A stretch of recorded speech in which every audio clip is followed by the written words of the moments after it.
Now, let me state at the outset, I think Netanyahu is a madman. I think what Israel has done is destructive beyond belief. But the point is that there has been a plan. The plan has been to remake the Middle East in Israel's image, if you will. And already back in 1996, in a neocon paper written for the new Israeli prime minister at the time, Benjamin Netanyahu, called Clean Break, this was described. The clean break was a clean break of the Middle East, that Israel, of course, meaning the United States, military backing Israel, would take out Israel's enemies. And this has been an operational plan, strangely enough, at least since 9/11. I think the interesting starting point is a statement by Netanyahu a couple of days ago. He gave a press conference. He said that this is a completion of a step-by-step process that Israel has been pursuing. And I think that that is not bragging, if I could put it in that odd way. I think that that is an accurate statement of what has happened. But it's not only an Israeli effort of the last few months with its war on Hamas and Hezbollah, which dramatically weakened the military base of the Assad government, which depended on Hezbollah for its military backing. But this is a campaign of Israel, as Netanyahu himself said, that is to remake the Middle East, that goes back 30 years, actually. What we're seeing in the last days is part of a plan that goes back more than 20 years. It sounds zany, but this is craziness that we're dealing with. This is a plan for taking out 7 regimes. So they thought legally, literally, I mean, you do something completely lawless, initiating war, but you look for a legal fig leaf. And that was why Iraq first. But the idea was that Syria would be overthrown immediately afterwards. And then immediately after that would be the rest of the list. And what has been explained to me by military individuals that were in the midst of this is that the U.S. military got tied down in Iraq in an unexpected way with the insurgency. So they didn't move straight to take out Assad, which was supposed to happen in 2003.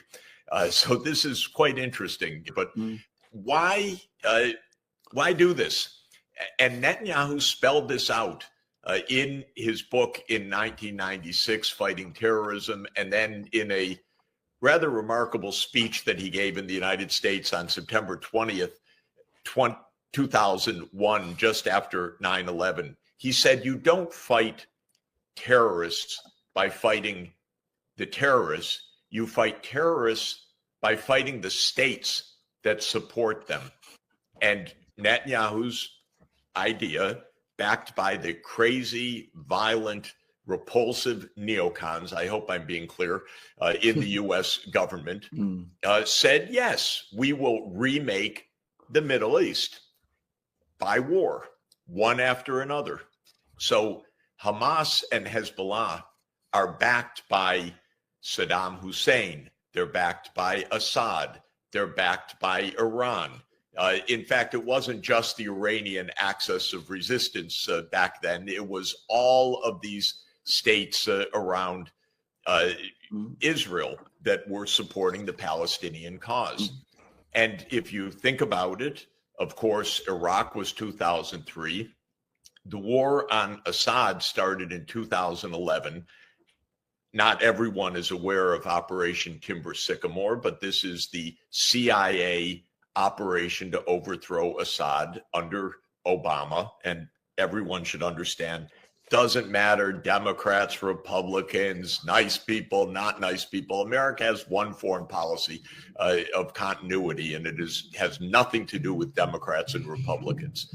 So Assad was 2011, the war started, but they didn't succeed in overthrowing Assad because he had backing from Russia, which started especially in 2015. Hezbollah was the backstop of the Syrian regime. And the idea was, of course, by attacking Hezbollah in Lebanon and drawing Hezbollah forces into Lebanon and blocking the resupply of Hezbollah through the active bombing of Syria in recent weeks and through this military action. This was the way to bring down the regime. It happened, I'm sure, much faster than anybody anticipated. Now Israel is invading Syria from the southwest into the northeast. Where it stops, who knows? There are crazy people in Israel who say go on to Damascus. Then if you go down the rest of the list, Somalia, well, that was attacked by U.S. proxy by Ethiopia in 2006. Sudan, the United States broke Sudan into pieces, it literally dividing it into Sudan and South Sudan with the clever ploy of the United States to put all the oil reserves in South Sudan, not in North Sudan, which is now bankrupt and in starvation and in civil war. Libya in 2011. Lebanon, of course, invaded repeatedly by Israel, including just recently. So actually, this vision has been carried out.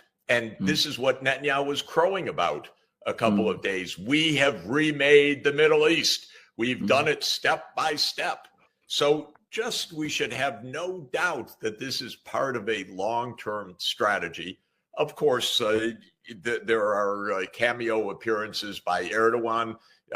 He wants Turkish influence in Syria. This definitely plays a role. I don't mean to minimize that.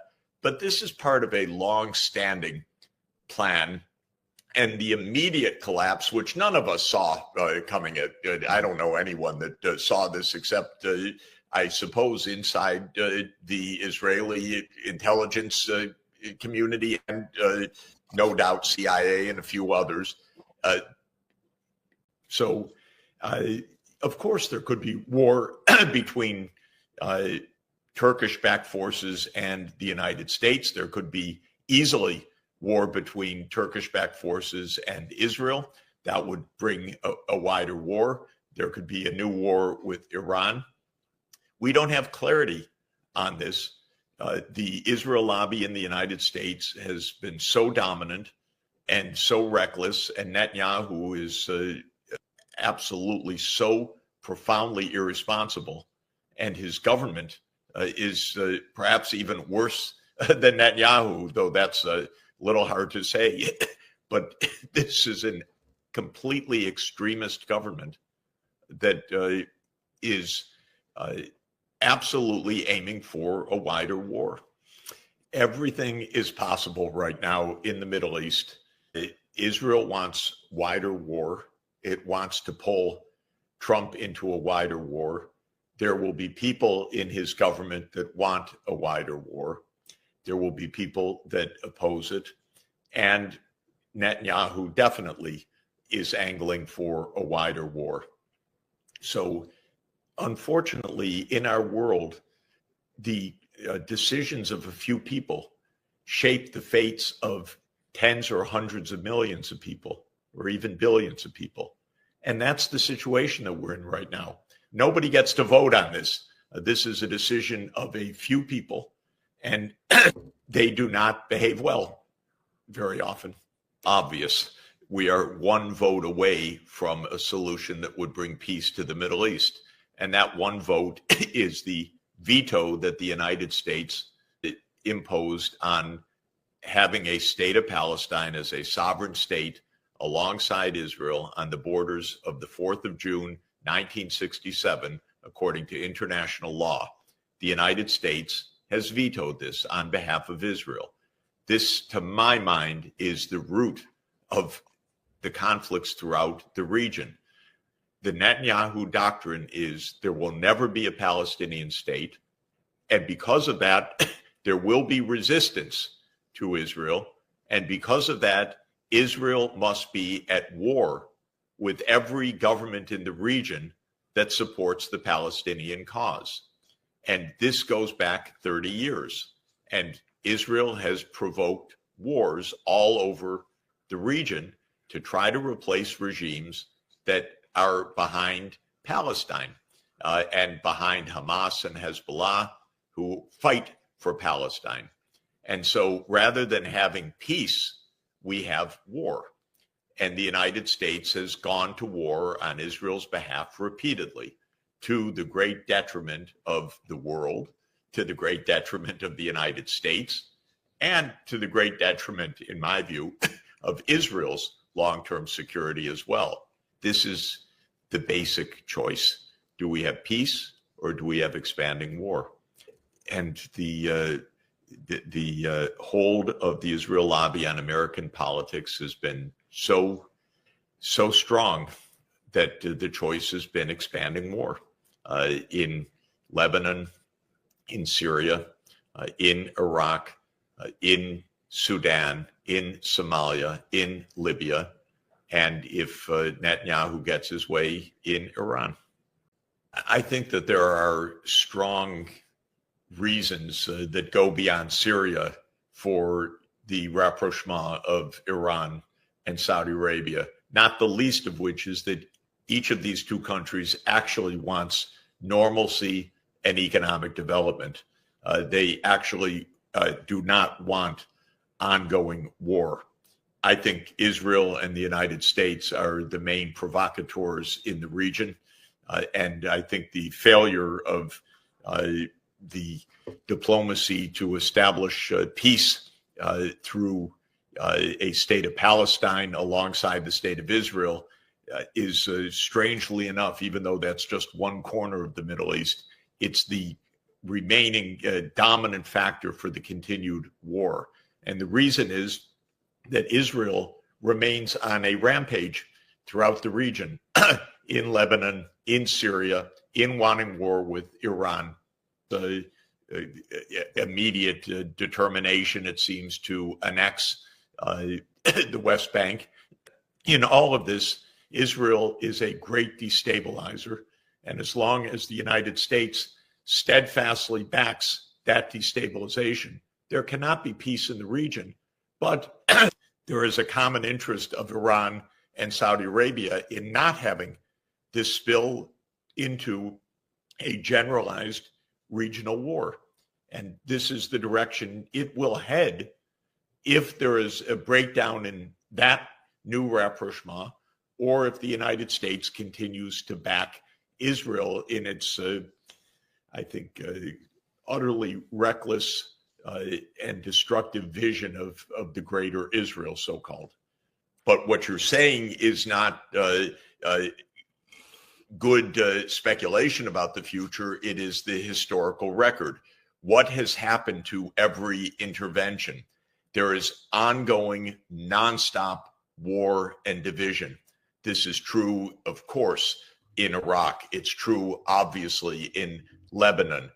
It is true, obviously, in Syria, where this country has been completely dismantled, broken in every way. It was a functioning middle-income country with normal development prospects before 2011, before the deliberate attempt to destroy it. What has happened in Libya since Gaddafi was brought down? Did that bring peace and democracy, as these fools in my government pretend it will? No, of course not. It has brought nonstop civil war. Somalia, it doesn't exist as a functioning country to this day. Sudan, absolutely astounding. There are millions of people on the brink of starvation. There is a war inside Sudan, a civil war, and there's a civil war in South Sudan. In other words, what has happened from this 7 wars in 5 years strategy of Netanyahu and the Israel lobby? Yes, they've remade the Middle East into a catastrophe, into an ongoing, fulminant war zone. And Netanyahu's most fervent hope till this day is war with Iran. And of course, it's not an irony, it's the tragedy of all of this. Iran has been indicating, I can't wait to see it go, for 2 years, peace offerings, saying we want to negotiate, we want to find a diplomatic resolution. I spoke with another intermediary yesterday who asked not to be identified, who was involved in high-level discussions where Iran was trying to reach out to find a diplomatic approach. Netanyahu has been the most destructive U.S. president we ever had, because he's told every president what to do. Every president has completely supported Netanyahu's vision of remaking the Middle East until today. And by the way, with Israel's illegal grab and effective invasion of territory, I mean, not effective, invasion of Syria in the last few days, the U.S. statesman said, well, yes, we regard this as an understandable provisional action of the United States. I mean, of Israel, and the United States supports this. Of course, the United States supports this. The United States supports whatever Israel does, however much chaos is created out of all of this. In the interpretation of the people running Israel and the United States, if the other side says negotiate, that means they are weak, and you should start by assassinating literally the negotiators, because it's very important to kill people who would negotiate in the Netanyahu neocon vision, and then you go to war against them. They're weak. This is the madness that we're in right now. What will come out of this? Nothing good. Absolutely nothing good. If you look at the killing fields and the chaos that Israel and the United States have sown throughout the Middle East basically since the Iraq War, it's stunning that there has not been one moment of political solution, not one moment of peace, not one resolution of one crisis. So to my mind, this whole approach is madness. And if you were to have read Netanyahu or known Netanyahu back 30 years, it was madness then, and it's madness today.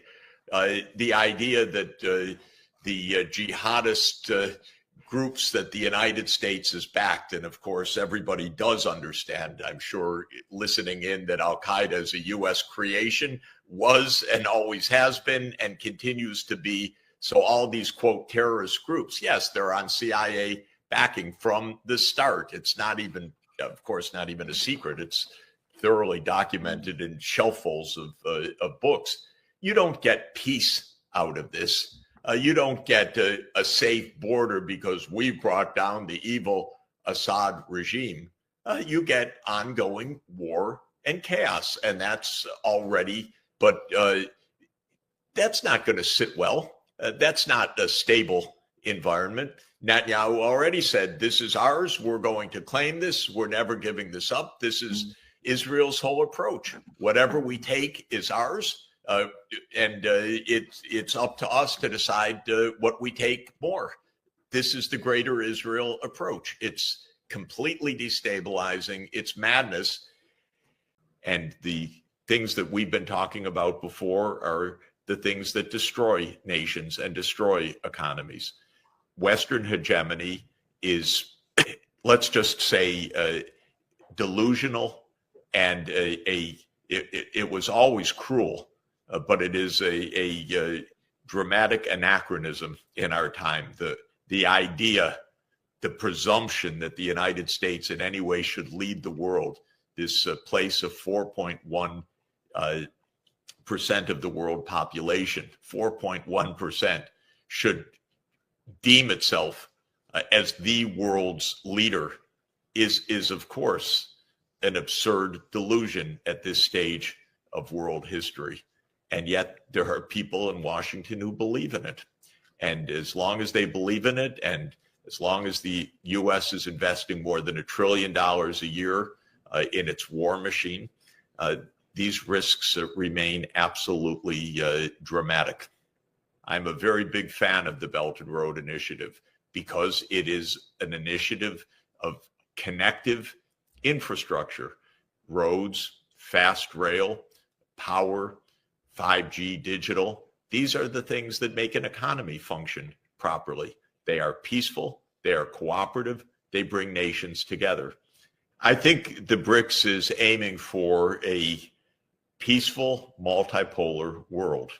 Of course, the United States says the opposite, that the BRICS are aiming to bring down the so-called rules-based order. The rules-based order, I think everybody should understand at this stage, means U.S. hegemony. Yes, the BRICS are aiming to end the hegemony of the United States or any other country for that matter. They're aiming for a multipolar world. These are countries that are especially interested in economic development. They are developing countries. They want higher living standards. They want peace. They do not want continued wars. And that project of Belt and Road or these corridors, these are economic projects. They aren't NATO expansion. They aren't military bases. They aren't annexation. They aren't Greater Israel. These are economic projects. They make a lot of sense. We have a remarkable statement by General Wesley Clark that is very well known, that after the 9/11 attack, Wesley Clark visited the Pentagon and he was shown a piece of paper that said 7 countries would be overthrown in 5 years. And the list was Iraq, Syria, Iran, Lebanon, Somalia, Sudan, and Libya. And Clark expressed befuddlement and bewilderment. What does this have to do with 9/11? And the answer was, we're making the Middle East over again. This was the clean break strategy from 1996, now to be implemented. And in September 2001, though Iraq had nothing to do with 9/11, the decision was made immediately that to implement this remake of the Middle East, the first invasion would be of Iraq. This by itself is interesting, just as a footnote. The reason that they chose Iraq first was not because of Saddam or weapons of mass destruction, which they knew did not exist, but rather there was a legal fiction that they could use, a 1998 Iraq Liberation Act, which had been passed by Congress and signed by President Clinton, that made it the law of the land that Saddam Hussein should be removed from power. I think Syria will continue to be a killing field. It will continue to be a battleground. I don't believe myself that there's likely to be any kind of unified Syria in the coming years. Israel has invaded in the south. The United States backs Kurds in the northeast. Turkey has supported the jihadists, not only in the most recent action to take Damascus, but to enter into battle with the Kurdish forces. Iran has strong interests and is not going away. The idea that this is somehow in any way likely to be settled strikes me as very over optimistic. All of the experience of Western regime change, and this is another Western regime change. Maybe the coup de grace was brought by Turkey, though I'm not even convinced of that entirely, because it was Israel and the United States that played a very large role in the events of bringing down Assad over the past 13 years. But all of the experiences that in events like this, things don't end with the fall of a regime. This typically is the beginning of new civil war. And I think that this is likely in the Syrian conflict.